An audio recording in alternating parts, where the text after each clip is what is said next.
Hi friends, good morning. So welcome to our channel. Who is the king? So price is the king and contest is the emperor in stock market. So today,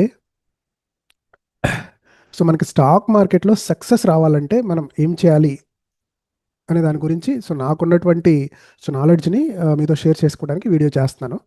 so how to get success in stock market అంటే మనకి stock మార్కెట్లో success రావాలంటే మనకి ఏం ఉండాలి, ఏం తెలియాలి అనే దాని గురించి నేను వీడియో చేస్తాను. So to get success in stock market మనకి ఉండాల్సినటువంటి థింగ్స్ ఏంటంటే 5 థింగ్స్ ఉండాలి. సో స్టాక్ మార్కెట్లో మనకి సక్సెస్ రావాలి అంటే ఫస్ట్ మనకి నాలెడ్జ్ ఉండాలి, ప్రాపర్ మైండ్ సెట్ ఉండాలి, పేషెన్స్ ఉండాలి, అట్లనే ఒక ప్రాపర్ సెటప్ ఉండాలి, and we have to follow the money management rule and risk to reward ratio follow అవ్వాలి. సో నాలెడ్జ్ అంటే వాట్ కైండ్ ఆఫ్ నాలెడ్జ్ మనకు కావాలి? స్టాక్ మార్కెట్లో ఎలాంటి నాలెడ్జ్ మనకు రావాలి అంటే నాలెడ్జ్ విషయానికి కనుక వస్తే నాలెడ్జ్ విషయంలో మనకి ఫండమెంటల్ ఎనాలిసిస్ ఉంటుంది, టెక్నికల్ ఎనాలిసిస్ ఉంటుంది, అండ్ ప్రైజ్ యాక్షన్ ఎనాలిసిస్ ఉంటుంది, అలానే క్వాంటిటేటివ్ ఎనాలిసిస్ ఉంటుంది. ఫండమెంటల్ ఎనాలిసిస్ అంటే కంపెనీ యొక్క earnings like turnover and ప్రాఫిట్కి సంబంధించినటువంటి top to bottom or bottom to top అప్రోచ్ని బేస్ చేసుకొని top to bottom or bottom to top అప్రోచ్ని బేస్ చేసుకొని మనం ఇన్వెస్ట్మెంట్ కానీ ట్రేడింగ్ కానీ చేసే పద్ధతినే మనం ఫండమెంటల్ ఎనాలిసిస్ అంటాం. సో కంపెనీ యొక్క ఫైనాన్షియల్ ఎర్నింగ్స్ పాస్ట్ హిస్టరీని బేస్ చేసుకొని లేదా ప్రమోటర్స్ యొక్క ఎక్స్పీరియన్స్, వాళ్ళ యొక్క ట్రాక్ రికార్డు, కంపెనీ యొక్క సెక్టార్, ఏ సెక్టార్ ఆ కంపెనీలో ఏ సెక్టార్లో కంపెనీ బిజినెస్ చేస్తుంది, దాని యొక్క ఫ్యూచర్ ఏంటి, ఇలాగ ఫండమెంటల్గా కంపెనీ యొక్క హిస్టరీని బేస్ చేసుకొని అండ్ ఎర్నింగ్స్ని బేస్ చేసుకొని అండ్ ప్రమోటర్స్ యొక్క బ్యాక్గ్రౌండ్ని బేస్ చేసుకొని మనం అనాలిసిస్ చేసుకొని ఇన్వెస్ట్మెంట్ కానీ ట్రేడింగ్ కానీ చేసే మెథడ్ని మనం ఫండమెంటల్ అనాలిసిస్ అంటాం. అట్లనే టెక్నికల్ అనాలిసిస్. టెక్నికల్ అనాలిసిస్ అంటే ఏంటంటే ఇప్పుడు మన ఇండెక్స్కి సంబంధించి కానీ లేదా ఒక పర్టికులర్ స్టాక్కి సంబంధించినటువంటి చార్ట్స్ ఏదైతే ఉన్నాయో ఆ చార్ట్స్ యొక్క పాస్ట్ హిస్టరీ ఏంటి, చార్ట్ యొక్క పాస్ట్ హిస్టరీ ఏంటి, ప్రైస్ యొక్క బిహేవియర్ ఏంటి, అండ్ ప్రైస్కి సంబంధించినటువంటి స్ట్రక్చర్ ఏంటి, మార్కెట్ స్ట్రక్చర్ ఏంటి, అండ్ ట్రెండ్స్ ఏంటి, ఆ ట్రెండ్స్ని బేస్ చేసుకొని ఫ్యూచర్లో అంటే ఇప్పటి వరకు మార్కెట్లో ఏదైతే ప్రైస్ నడుస్తుందో ఆ ప్రైస్కి సంబంధించినటువంటి పాస్ట్ హిస్టరీని బేస్ చేసుకొని మార్కెట్లో ఉన్నటువంటి స్ట్రక్చర్ ఏంటి, ట్రెండ్ ఏంటి, ఆ ట్రెండ్ని బేస్ చేసుకొని అప్కమింగ్ ఫ్యూచర్లో ఈ ప్రైస్ అనేది పైకి వెళ్ళిపోతుందా లేదా కిందికి వెళ్తుందా అని దాన్ని బేస్ చేసుకొని మనం ఇన్వెస్ట్మెంట్స్ పెట్టాలా, ట్రేడింగ్ చేయాలా అనే మెథడ్ని మనం అనలైజ్ చేసుకునే మెథడే టెక్నికల్ అనాలిసిస్. అట్లనే ప్రైజ్ యాక్షన్ అనాలిసిస్ అనే ఒక అనాలిసిస్ ఉంది. స్టాక్ మార్కెట్ని మనం అనాలిసిస్ చేయడానికి ఉన్నటువంటి మెథడ్స్లో fundamental analysis, technical analysis and price action analysis అనేది ఒక మెథడ్ ఉంది. ఈ ప్రైజ్ యాక్షన్ అనాలిసిస్ మెథడ్లో ఏముంటుందంటే ప్యూర్లీ ప్రైస్ అండ్ ప్రైస్ యొక్క బిహేవియర్ అండ్ చార్ట్స్, ఆ చార్ట్స్ ఎందుకు ఫామ్ అవుతాయి, ఎక్కడ ఫామ్ అవుతాయి, ఏ చార్ట్ ఫామ్ అయితే దాన్ని మనం ఎలా చూడాలి, అట్లనే ప్రైస్ అండ్ వాల్యూమ్కి ఉన్నటువంటి రిలేషన్ని అర్థం చేసుకొని price and volume price and volume యొక్క బిహేవియర్ అండ్ చార్ట్స్, ఏ చార్ట్ ఫామ్ అవుతుంది, ఎలా ఫామ్ అవుతుంది, ఆ చార్ట్ ఫామ్ అయితే దాని యొక్క రిజల్ట్ ఎలా ఉండబోతుందనే ఎనాలిసిస్ ద్వారా ప్రైస్ యాక్షన్ బేస్ చేసుకొని చేసే ట్రేడింగ్ ఆర్ ఇన్వెస్ట్మెంట్ని మనం ప్రైస్ యాక్షన్ అనాలిసిస్ అంటాం. అట్లనే క్వాంటిటేటివ్ అనాలిసిస్ అంటే mathematical things like Fibonacci calculations కానివ్వండి, మ్యాథమెటికల్ థింగ్స్ అయినటువంటి ఫిబొనాచి కానివ్వండి, అలానే రేషియో అనాలిసిస్ ద్వారా క్యాలిక్యులేషన్స్ ద్వారా లైక్ కంపెనీ యొక్క ఆర్ఓఐ, రిటర్న్ ఆన్ ఇన్వెస్ట్మెంట్ ఎలా ఉంది, వాళ్ళ ప్రాఫిట్ ఎలా ఉంది, డివిడెండ్ ఎలా ఇస్తున్నారు, అండ్ క్యాష్ ఫ్లోస్ ఎలా ఉన్నాయి, వీటిని బేస్ చేసుకొని మ్యాథమెటికల్గా అండ్ స్టాటిస్టికల్గా కంపెనీ యొక్క ఫ్యూచర్ ఎలా ఉండబోతుంది అనే ఒక అనాలిసిస్ చేసే పద్ధతిని మనం క్వాంటిటేటివ్ అనాలిసిస్ అంటాం. మనకి స్టాక్ మార్కెట్లో నాలెడ్జ్ విషయంగా వస్తే fundamental analysis, technical analysis, praise action analysis, quantitative analysis అనేటువంటి 4 రకాల 4 టైప్స్ ఆఫ్ అనాలిసిస్ మనకి ఉన్నాయి. ఈ 4 టైప్స్ ఆఫ్ అనాలిసిస్లో ఏదో ఒక అనాలిసిస్లో మీరు మాస్టర్ అయి ఉండాలి. కంపల్సరీగా ఏదో ఫండమెంటల్ తీసుకోండి, టెక్నికల్ తీసుకోండి, ప్రైజ్ యాక్షన్ తీసుకోండి, క్వాంటిటేటివ్ తీసుకోండి, ఏదో ఒక మెథడ్ తీసుకొని ఆ మెథడ్లో మనం మాస్టర్ అయి ఉంటే తప్ప మనం స్టాక్ మార్కెట్లో మనం సక్సెస్ అనేది చూడలేం. అట్లనే మైండ్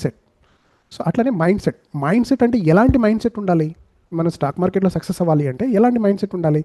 ప్రతి పర్సన్కి మనకు ఉన్నటువంటి బ్రెయిన్లో మనకి conscious mind, sub conscious mind అనేటువంటి 2 మైండ్స్ ఉంటాయి. ఈ కాన్షియస్ మైండ్లో ఏముండాలి, సబ్ కాన్షియస్ మైండ్లో మనకి ఏముండాలి అనేది చాలా ఇంపార్టెంట్ అండ్ మంచి ప్రైమ్ రోల్ అనేది మనకి ప్లే చేస్తుంది అనమాట ఈ సబ్ కాన్షియస్. సో ఈ సబ్ కాన్షియస్ మైండ్లో ఈ నాలెడ్జ్ ఏదైతే ఉందో ఈ నాలెడ్జ్ అనేది మనం తీసుకెళ్ళి ఈ సబ్ కాన్షియస్ మైండ్లో పెట్టాలి. అండ్ కాన్షియస్ మైండ్లో ఏముంచాలి? సో కాన్షియస్ మైండ్లో మన యొక్క పాస్ట్ హిస్టరీ అండ్ మన యొక్క ఫెయిల్యూరు, మన యొక్క ఫియర్, మన యొక్క గ్రీడ్, మన యొక్క ఓవర్ ట్రేడ్ థింకింగ్, సో ఇలాంటి past experience and wrong thinking ఏదైతే ఉందో ఆ రాంగ్ థింకింగ్ మొత్తం కూడా సబ్ కాన్షియస్ మైండ్లో కనుక వెళ్ళింది అంటే కనుక మనం స్టాక్ మార్కెట్లో సక్సెస్ అనేది మనం చూడలేం.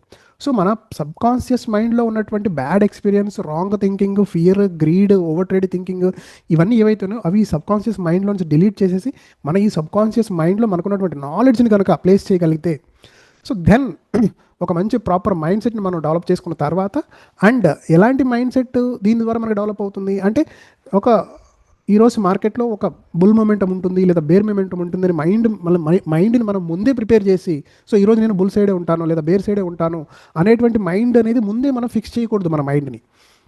ఎందుకంటే మార్కెట్లో ప్రైస్ అనేది కింగ్. సో స్టాక్ మార్కెట్లో పర్టికులర్లీ ఏ స్టాక్ తీసుకున్నా, మీరు ఏ ఇండెక్స్ తీసుకున్నా ప్రైస్ అనేది కింగ్. సో ప్రైస్ మనకి ఏం చెప్తుంది? సో ప్రైస్ పైకి వెళ్ళడానికి, అప్ సైడ్ వెళ్ళడానికి ఇంట్రెస్ట్ చూపిస్తుందా, డౌన్ సైడ్ వెళ్ళడానికి ఇంట్రెస్ట్ చూపిస్తుందా అనేది ప్రైస్ డిసైడ్ చేస్తుంది. సో ప్రైస్ డిసైడ్ చేసేటప్పుడు మనం ఒక బుల్ మైండ్ సెట్తో లేదా ఒక బేర్ మైండ్ సెట్తో మార్కెట్లోకి ఎంటర్ అయితే, సో అక్కడ ప్రైస్ మీరు బుల్ మైండ్ సెట్లో ఉన్నప్పుడు ప్రైస్ బేర్లోకి అంటే ఫాల్ అయినా లేదా మీరు బేర్ మైండ్ సెట్లో ఉన్నప్పుడు ప్రైస్ అనేది అప్ సైడ్ వెళ్ళినా కూడా సో మనకి ఎగనెస్ట్గా మార్కెట్ నడుస్తున్నట్లుగా అంటే మనకి ఎగనెస్ట్గా మార్కెట్ నడిచేటువంటి అవకాశం కూడా ఉంది. సో కాబట్టి సో ఈరోజు బుల్ సైడ్ లేదా ఈరోజు బేర్ సైడ్ అనేది మన మైండ్ని ముందే ప్రిపేర్ చేయటం అనే దానికన్నా కూడా so we have to be a chameleon, just act like a chameleon. Chameleon అంటే ఏంటంటే a cat sitting on the wall, అంటే గోడ మీద పిల్లిలాగా కూర్చొని మార్కెట్లో ప్రైస్ ఏం చెప్తుంది మనకి, సో ప్రైస్ టెక్నికల్గా కానీ లేదా ఫండమెంటల్గా కానీ ప్రైస్ ఏం చెప్తుంది, సో ప్రైస్ ఈరోజు ట్రెండింగ్ అప్ సైడ్ ఉండే అవకాశం ఉందా లేదా డౌన్ సైడ్ ఉండే అవకాశం ఉందా అనేది ప్రైస్ ఏం చెప్తుందో, ప్రైస్ యొక్క డెసిషన్ సిగ్నల్ ఎటు చెప్తుందో అటువైపుగా మనం ట్రేడ్ తీసుకొని కనుక చేయగలిగితే మనం సక్సెస్ చూసేటువంటి అవకాశం ఉంటుంది. సో ఎలాంటి మైండ్ సెట్ ఉండాలి అంటే మన సబ్ కాన్షియస్ మైండ్లోకి మన నాలెడ్జ్ వెళ్ళాలి. అండ్ ఈరోజు ఒక బుల్ సైడ్ లేదా బేర్ సైడ్ అనే మైండ్ని ముందే మనం ప్రిపేర్ చేయకుండా జస్ట్ లైక్ కెమెలియన్ అంటే cat sitting on the wall, గోడ మీద పిల్లిలాగా కూర్చొని ప్రైస్ ఏం చెప్తుందో, ఎటువైపు డెసిషన్ ఇస్తుందో, అప్ సైడా డౌన్ సైడా, ఎటువైపు డెసిషన్ వస్తుంది, ఎటువైపు సిగ్నల్ వస్తుందో చూసుకొని అటు సైడ్ మనం ట్రేడ్ చేయగలిగితే కనుక మనం మంచి సక్సెస్ చూసేటువంటి అవకాశం ఉంది. అట్లనే థర్డ్ పాయింట్ పేషెన్స్. సో మార్కెట్లో మనకు కావాల్సింది ఏంటి? పేషెన్స్. సో పేషెంట్గా వెయిట్ అండ్ వాచ్లో కనుక మనం వెయిట్ చేయగలిగితే, మార్కెట్ని మనం అబ్జర్వ్ చేస్తూ కనుక వెయిట్ చేయగలిగితే, రైట్ డెసిషన్ వచ్చినప్పుడు మనం ఆ మార్కెట్లో మనం ఎంట్రీ తీసుకొని మనకు కావాల్సినటువంటి టార్గెట్ని తీసుకునే విధంగా మనకు అవకాశం ఉంటుంది. సో మార్కెట్ యొక్క జనరల్గా డిఎన్ఏ ఏంటి అంటే ప్రైస్ అనేది ఒక 30 to 40% ట్రెండింగ్లోకి వెళ్ళిన తర్వాత 60 to 70% అనేది ప్రైస్ అనేది ఆగుతుంది.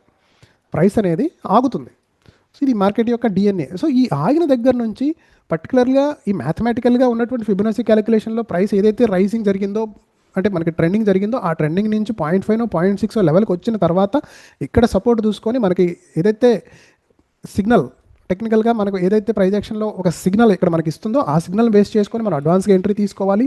లేదా బీఓఎస్ ఏదైతే ఇక్కడ మనకు ఉందో ఒక రేంజ్ రెసిస్టెన్స్ లెవెల్ కానీ ఏదైతే ఉందో ఈ రెసిస్టెన్స్ లెవెల్ బ్రేక్ అయిన తర్వాత నేను ట్రేడ్ తీసుకుంటాను, సో అప్పటి వరకు నేను వెయిట్ చేస్తాను అనే ఒక పేషెంట్తో మనం వెయిట్ చేసి ప్రాపర్గా సిగ్నల్ వచ్చిన తర్వాత కనుక మనం ట్రేడ్ చేయగలిగితే మనకు మంచి సక్సెస్ వచ్చే అవకాశం ఉంటుంది. అట్లనే wait for a point of interest, అంటే ప్రైస్ అనేది ఒక పాయింట్ ఆఫ్ ఇంట్రెస్ట్కి రీచ్ అయ్యేంత వరకు మనం వెయిట్ చేయగలగాలి. ఒక ప్రైస్ అనేది ఒక పాయింట్ ఆఫ్ ఇంట్రెస్ట్ వరకు వచ్చేంత వరకు మనం వెయిట్ చేసి అక్కడ మనం సిగ్నల్ చూసుకొని ఎంట్రీ తీసుకున్నా, లేదు ప్రైస్ అనేది ఒక సైడ్ వే రేంజ్లో ఒక రెసిస్టెన్స్కి లేదా ఒక సపోర్ట్కి లేదా ఒక రెసిస్టెన్స్కి ఒక సపోర్ట్కి మధ్యలో ఉన్నప్పుడు డెసిషన్ ఎటు వస్తుంది, సపోర్ట్ బ్రేక్ అవుతుందా లేదా రెసిస్టెన్స్ మనకు బ్రేక్ అవుతుందా చూసుకొని రెసిస్టెన్స్ బ్రేక్ అయిన తర్వాత ట్రేడ్ చేస్తాను లేదా సపోర్ట్ బ్రేక్ అయిన తర్వాత నేను ట్రేడ్ చేస్తాను అనేటువంటి వెయిట్ అండ్ వాచ్గా గేమ్లో కనుక మనం కూర్చొని డెసిషన్ ఎటైతే వస్తుందో ఆ తర్వాత మనం కనుక ట్రేడ్ కనుక చేయగలిగితే సో మనకి మంచి సక్సెస్ వచ్చేటువంటి అవకాశం ఉంది. అట్లనే ఫోర్త్ పాయింట్ ప్రాపర్ సెటప్ ఉండాలి. సో ప్రాపర్ సెటప్ అంటే ఎలాంటి సెటప్ ఉండాలి అంటే మీరు బ్రేక్అవుట్ ట్రేడ్ చూస్తున్నారా, పుల్ బ్యాక్ ట్రేడ్ చూస్తున్నారా, రిజెక్షన్ ట్రేడ్ చూస్తున్నారా, లేదా రివర్సల్ ట్రేడ్ చూస్తున్నారా, so A type of setup మార్కెట్లో మీకు ఎట్ ప్రజెంట్ సిగ్నల్ ఇస్తుంది అనేది మనం వెయిట్ చేయాలి. అంటే ఒక ప్రైస్ అనేది ఒక రెసిస్టెన్స్కి ఒక సపోర్ట్కి మధ్య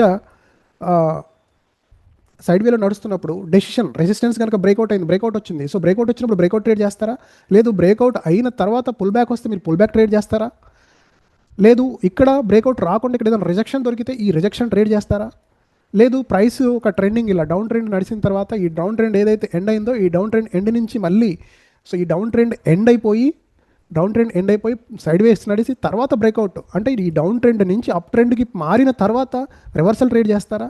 సో ఎలాంటి ట్రేడ్ సెటప్ అక్కడ మార్కెట్లో మీకు ప్రజెంట్ అయ్యింది? సో మీకు బ్రేక్అవుట్ కనిపిస్తుందా, పుల్ బ్యాక్ కనిపిస్తుందా, రిజెక్షన్ కనిపిస్తుందా, రివర్సల్ కనిపిస్తుందా? సో ఏ ట్రేడ్, ఏ ఆపర్చునిటీ మీకు మార్కెట్ ఇవ్వడానికి సిద్ధంగా ఉందో సో ఆ సెటప్ను చూసుకొని కనుక మనం ట్రేడ్ చేయగలిగితే మనకి మార్కెట్లో సక్సెస్ వచ్చేటువంటి అవకాశం అనేది బాగా ఉంటుంది. అట్లనే సో ఇప్పుడు ఇవన్నీ మీరు తీసుకున్నారు, లైక్ నాలెడ్జ్ ఉంది, మీకు మాకు మంచి మైండ్ సెట్ ఉంది, పేషెన్స్ ఉంది, ప్రాపర్ సెటప్ ఉంది. సో నాలెడ్జ్ అనేది ఫర్ ఎగ్జాంపుల్ స్టాక్ మార్కెట్లో మనకి సక్సెస్ ఇవ్వడానికి ఒక 30%, ఒక 30% అయితే మైండ్ సెట్ అనేది, ఒక 30% అయితే పేషెన్స్ అనేది ఒక 10%, మంచి సెటప్ ఉంటే కనుక ఓ 10% అనుకుంటే, then money management rule. So ఈ మనీ మేనేజ్మెంట్ రూల్ ఎవరైతే పర్ఫెక్ట్గా ఫాలో అవుతారో సో వాళ్ళే ఎంత నాలెడ్జ్ ఉన్నా కానీ, మీకు మార్కెట్లో ఎంత నాలెడ్జ్ ఉన్నా, మీకు ఎంత మైండ్ సెట్ ఉన్నా, మీరు ఎంత పేషెంట్గా ఉన్నా, ఎంత ప్రాపర్ సెటప్ ఉన్నా కూడా so proper money management rule కానీ లేదా ప్రాపర్ రిస్క్ రివార్డ్ ఎవరైతే మెయింటైన్ చేయరో వాళ్ళు ఖచ్చితంగా 100% ఫెయిల్ అయ్యే ఛాన్స్ ఎక్కువ ఉంటుంది.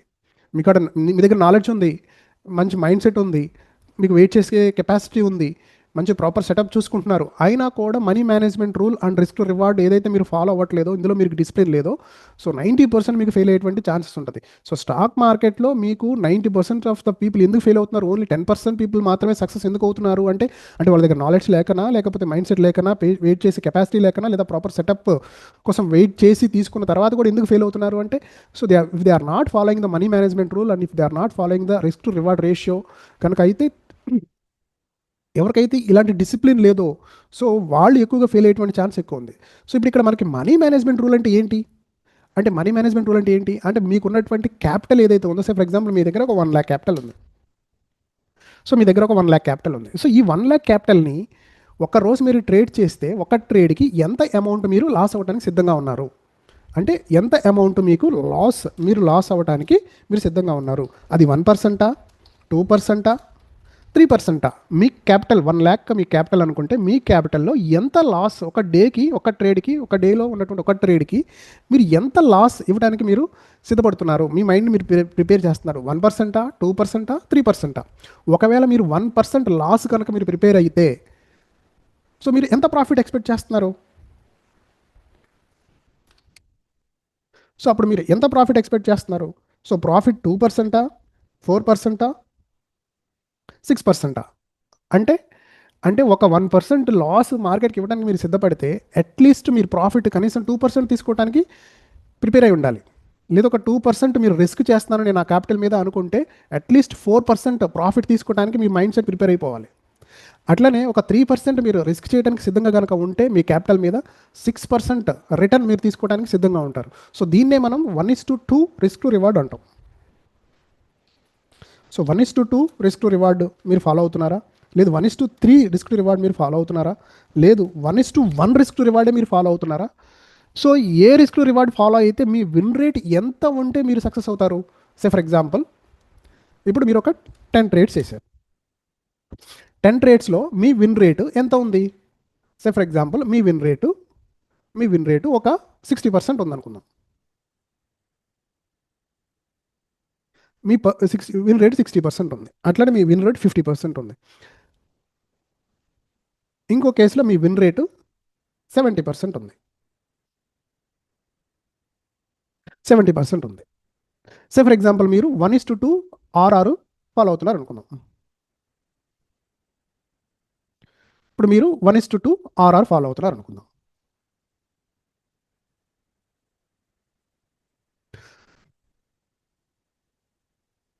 సో 1:2 ఆర్ఆర్ కనుక మీరు ఫాలో అయితే అంటే దీని మీనింగ్ ఏంటంటే 10 ట్రేడ్స్ చేస్తే మీ విన్ రేట్ 60% ఉంది అంటే ఇక్కడ మీనింగ్ ఏంటంటే మనకి సో 10 ట్రేడ్స్లో 60% విన్ రేట్ అంటే 4 ట్రేడ్స్ మీకు ఫెయిల్ అవుతున్నాయి, 4 ట్రేడ్స్ మీకు లాస్ వస్తున్నాయి, 6 ట్రేడ్స్ మీకు సక్సెస్ అవుతున్నాయి. అంటే 4 ట్రేడ్స్ మీరు లూజ్ అవుతున్నారు, 6 ట్రేడ్స్ మీరు సక్సెస్ అవుతున్నారు. సో 4 ట్రేడ్స్లో మీరు లూజ్ అయినప్పుడు మీ రిస్క్ రివార్డ్ 1:2 అన్నప్పుడు, సో 4 ట్రేడ్స్కి ఒక్కొక్క ట్రేడ్కి మీరు 1% అంటే ఇక్కడ మీరు లాస్ అవుతుంది ఎంత? 4%. అట్లనే 6 ట్రేడ్స్లో మీరు సక్సెస్ అయ్యారు అంటే 1:2 రేషియో అంటే ఒక్కొక్క ట్రేడ్కి మీకు 2% రిటర్న్ ఎక్స్పెక్ట్ చేస్తున్నారు. అంటే మీ ప్రాఫిట్ ఒక ట్రేడ్కి 2% వస్తుంది. సో మీ ప్రాఫిట్ ఒక ట్రేడ్కి 2% వస్తున్నప్పుడు 6 ట్రేడ్స్లో మీకు ఎంత వస్తుంది? 6 ట్రేడ్స్లో మీకు 12% వస్తుంది. సో ఈ 12%లో 4% తీసేస్తే మీకు నెట్ ఎంత మిగులుతుంది అంటే ఓవరాల్గా 8% మీకు నెట్ మిగులుతుంది. ఇది 60% కేసులో. అదే 50% కేసు అయితే, సో 50% కేసులో మీకు 5% లాస్ అయితే 10% ప్రాఫిట్ వస్తే, సో 10% ప్రాఫిట్లో 5% పోతే మీకు ఇక్కడ ఎంత మిగులుతుంది? మీకు ఇక్కడ మిగిలేది వచ్చేసరికి 5% మిగులుతుంది.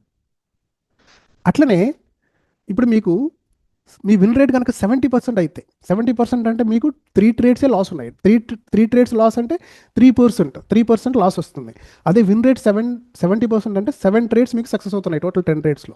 సో 7 14 అంటే 14%లో 3% పోతే మీకు ఎంత వస్తుంది? సో మీకు 11% వస్తుంది ప్రాఫిట్. సో ఇక్కడ ఒక ఫిక్స్డ్ రిస్క్ టు రివార్డ్ అనేది మీరు మెయింటైన్ చేస్తూ ఉన్నప్పుడు మీ విన్ రేట్ అనేది 50 ఉందా, 60 ఉందా, 70 ఉందా? సో 50, 60, 70ని బేస్ చేసుకొని మీకు వచ్చేటువంటి నెట్ ప్రాఫిట్ అనేది సో ఎలా వేరీ అవుతుంది అనేది చాలా మీకు ఇంపార్టెంట్. అంటే ఇక్కడ విన్ రేట్ అనేది మనకి చాలా ఇంపార్టెంట్. సో ఈ విన్ రేట్ని బేస్ చేసుకొని మన యొక్క టోటల్ ట్రేడ్స్లో మన విన్ రేట్ అనేది ఎంత హైగా ఉంటే సో మనకు వచ్చేటువంటి రిటర్న్ అనేది అంతగా హైగా ఉంటుందన్నమాట. సో కాబట్టి ఫిక్స్డ్గా ఒక రిస్క్ రివార్డ్ అనేది మెయింటైన్ చేయడం అండ్ మనకున్నటువంటి క్యాపిటల్ ఏదైతే ఉందో ఆ క్యాపిటల్ మీద ఒక్కొక్క ట్రేడ్కి మీరు ఎంత లాస్ అవుతున్నారు అనేది మనం సైకలాజికల్గా ఫిక్స్ అయిపోయి డిసిప్లిన్గా ఆ లాస్ని మనం వెన్ వీఆర్ రాంగ్ అంటే మనం ట్రేడ్ తీసుకున్న తర్వాత మనం రాంగ్ అయినప్పుడు అది మార్కెట్కి ఇవ్వడం అనేది నేర్చుకోవాలి. అట్ ద సేమ్ టైం మనం రైట్ అయినప్పుడు సో ఈ 1:2 ఆర్ఆర్ ప్రకారంగా మనం ప్రాఫిట్ తీసుకోవడానికి కూడా సో మనం డిసిప్లిన్గా ఏదైతే ప్రాఫిట్ మనం ఎక్స్పెక్ట్ చేస్తున్నామో ఆ ప్రాఫిట్ మనం ట్రేడ్లో ఉండి తీసుకోగలగాలి. సో ఇట్లాగా మనం ఎంత లాస్ మార్కెట్కి ఇవ్వడానికి రిస్క్ చేస్తున్నాము, ఎంత ప్రాఫిట్ మనం తీసుకోవాలి, ఎంత ఆర్ఆర్ మనం మెయింటైన్ చేస్తున్నాము దాన్ని బేస్ చేసుకొని అండ్ మన యొక్క విన్ రేట్ ఎలాగ ఉంది సో ఈ విన్ రేట్ని బేస్ చేసుకొని మనకు వచ్చేటువంటి ప్రాఫిట్ అనేది సో డిసైడ్ అవుతుందన్నమాట. మనకు వచ్చేటువంటి ప్రాఫిట్ అనేది మనకి డిసైడ్ అవుతుంది. సో ఈ విధంగా ఎవరైతే ప్రాపర్గా మనీ మేనేజ్మెంట్ రూల్ ఫాలో అవుతారో, ఎవరైతే రిస్క్ రివార్డ్ ఫాలో అవుతారో అండ్ ఎవరికైతే ఉన్నటువంటి మార్కెట్లో ఉన్నటువంటి ఫండమెంటల్గా కావచ్చు, టెక్నికల్గా కావచ్చు, ప్రైస్ యాక్షన్ పరంగా కావచ్చు, లేదా క్వాంటిటేటివ్గా కావచ్చు, ఎవరికైతే వాళ్ళకి సంబంధించినటువంటి నాలెడ్జ్ ఉందో అండ్ ఒక ప్రాపర్ మైండ్ సెట్ తోటి అండ్ పేషెన్స్కి ఎవరైతే మంచి సిగ్నల్ కోసం వెయిట్ చేస్తారో అండ్ ఎవరైతే ఒక పాయింట్ ఆఫ్ ఇంట్రెస్ట్కి ప్రైస్ వచ్చేంత వరకు వెయిట్ చేస్తారో అండ్ ఎవరైతే ఒక ప్రాపర్ సెటప్ మంచి ఒక బ్రేక్అవుట్ కావచ్చు, లేదా పుల్ బ్యాక్ కావచ్చు, లేదా రిజెక్షన్ కావచ్చు, లేదా రివర్సల్ కావచ్చు, ఒక ప్రాపర్ సెటప్ అనేది మార్కెట్లో మనకు ప్రజెంట్ అయిన తర్వాతే నేను ట్రేడ్ చేస్తాను, అలా లేకపోతే నాకు డెసిషన్ రాకపోతే నేను ట్రేడ్ చేయను అని ఎవరైతే ఇలా కూర్చుంటారో అండ్ ప్రాపర్గా money management rule and risk reward ఎవరైతే ఫాలో అవుతారో వాళ్ళు మాత్రమే సో ఈ ఫీల్డ్లో సక్సెస్ అవ్వడానికి అవకాశం ఉంటుంది. సో ఎవరైతే 10% క్లబ్ ఉందో అంటే 10% సక్సెస్ అవుతున్నారో ఈ స్టాక్ మార్కెట్లో సో అలాంటి 10% క్లబ్లో జాయిన్ అవ్వడానికి ఖచ్చితంగా మనకి ఈ 5 గైడ్ లైన్స్ ఏదైతే ఉన్నాయో వాళ్ళు డిసిప్లిన్గా ఎవరైతే ఫాలో అవుతున్నారో వాళ్ళు మాత్రమే స్టాక్ మార్కెట్లో మనకి సక్సెస్ పొందేటువంటి అవకాశం ఉంది.